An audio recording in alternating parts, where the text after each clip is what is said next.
Hello there, I'm artist Aaron Rutten, and in this video I'm going to give you a quick tutorial on how to install and use the new Wacom Intuos Art, Photo, Comic, and Draw. This is the newest tablet made by Wacom, and it is a really awesome, slick tablet here. So I've gone ahead and unboxed this in a previous video. Now I'm going to go ahead and install this for the first time. So you should have your tablet, of course, and your pen. You're going to need that to draw with. And you should have a driver CD. Now, if you have a disk drive in your computer, you can use this to install the driver, and you'll need to install the driver first before you plug in the tablet, so don't plug it in yet. And you can either install it from this CD, or you can go to Wacom's website and download the latest driver. And I recommend that you do that because then you're going to have the newest driver, and it's probably going to work a lot better than what's on the CD. If we jump on over to Wacom's website, that's wacom.com. You could also just do a Google search for Wacom drivers. You'll see over here there's a place to choose drivers, and then you can choose the actual model. So we want to choose Intuos. Then we'll click on Download Driver, and then it's going to say ensure that any previously downloaded drivers are uninstalled. So you'll want to go into your control panel and uninstall any old drivers. Then you can click on OK, and it's going to give you the appropriate file. You'd want to save that to your desktop or somewhere where you can easily find that file. And then go ahead and run that driver installation program. That'll install the driver, and then you can go ahead and plug this thing in. So if your driver is successfully installed and everything's working properly, you'll want to go ahead and plug your tablet in. So you have a little small end that's at a right angle. This goes into your tablet. You'll want to look on the top left corner of the tablet.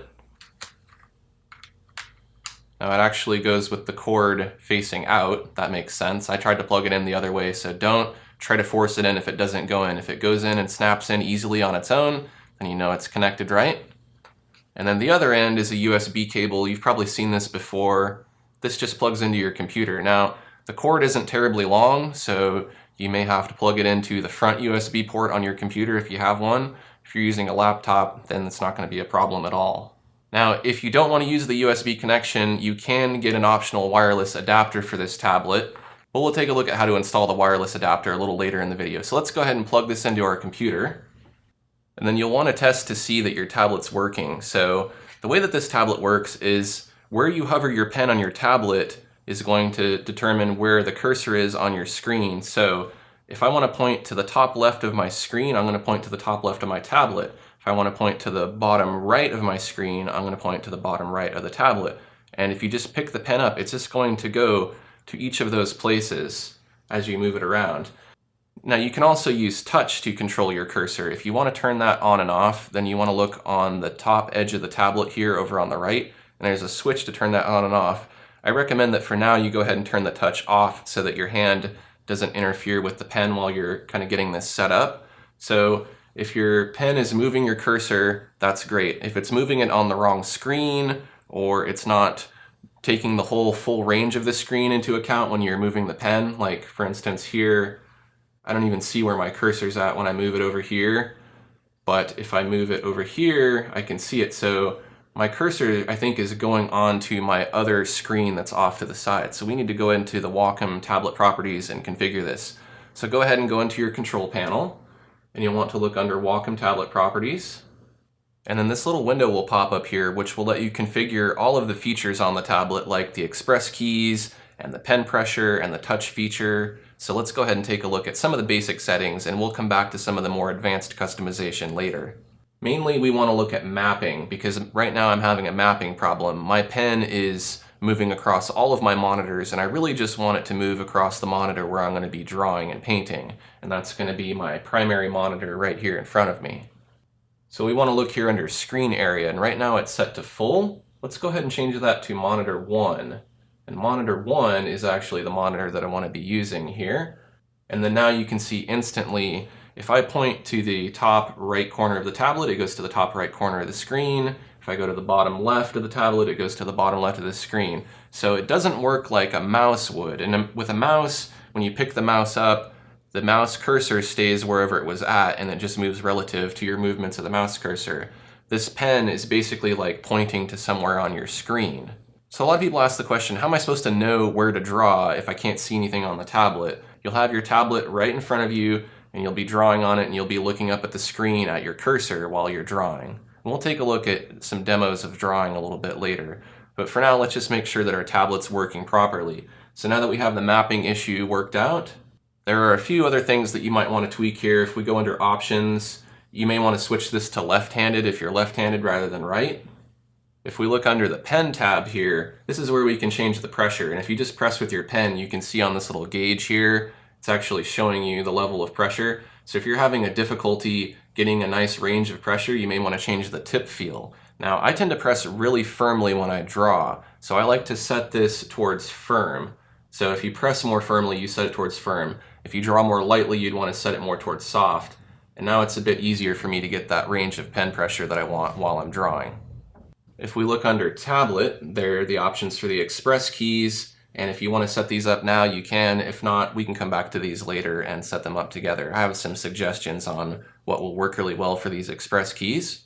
Now, it's important to note that when you're setting up these presets, there's a preset for all and other, which will control everything, and then you can add particular applications here. Like I can have particular shortcuts and features set up just for Photoshop. So when I open Photoshop, the tablet express keys are going to work a certain way in Photoshop. If I want them to work differently in Corel Painter, I can add Corel Painter by clicking this plus icon here to add another program to the list.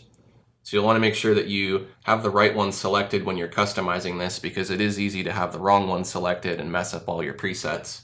So let's go ahead and just exit out of the Wacom tablet properties, and let's go into a digital painting application of your choice. If you got the bundled version of Corel Painter Essentials, you could open that up, or you can open up Photoshop or Art Rage. You can get a free trial for Corel Painter 2016 if you want to try that, or there's a free program called Krita which you can download, but just something so that you can test to make sure that your pen works. You want to make sure that application supports pen pressure, because things like Microsoft Paint are not going to support pen pressure. So if your tablet is moving the cursor properly, that's good. And if you press down with your pen, then you should make a line. And if you press down lightly, that line should get thinner. If you press down hard, it should get thicker, like so. If you're not getting that pen pressure, then you need to double check and make sure that your tablet tip feel is set properly, and you want to make sure that you're pressing down hard enough or light enough so that you can actually get a range of pressure. So you can press down pretty hard, not so hard that you're going to break anything, but definitely make sure that you're pressing down hard enough. And if that's not working, then you may want to try installing a different driver, or reinstalling the current driver, or possibly unplugging the tablet and plugging it into a different USB port, or restarting your computer, or a combination of those things. That should get your pen pressure working. You'll also want to make sure that pen pressure is enabled in the application that you're using, because in Photoshop here, I can actually disable pen pressure, and then I don't have any pen pressure by clicking on this little icon up here at the top. So you want to make sure that pen pressure is actually turned on in that application. So forgive me, because I'm just going to draw scribbles, and I've had people make fun of me in previous videos and say, this guy doesn't know how to draw. Well, as a matter of fact, you can watch many of my other videos. I have 500 other videos where you can watch me draw some pretty awesome stuff. In this video, I'm just trying to make this as quick as possible, so I'm just showing you how the tablet works. So pen pressure is working in Photoshop. That's excellent. We'll try some other programs a little bit later. So now let's go ahead and take a look at touch. We can go ahead and turn that back on by clicking our little switch here. And then let's try touching. Let's see what happens. Now this works just like a mouse would. If I pick my finger up, it doesn't matter where I put my finger back down on the tablet, it's going to move the cursor from wherever it was at. So this works just like your mouse would. And the cool thing is you can pinch with 2 fingers, and see how I can zoom in and out? I can also rotate the page by twisting with 2 fingers. And if I double tap and triple tap, I get some different gestures depending on what I have set up in my Wacom tablet properties for the touch.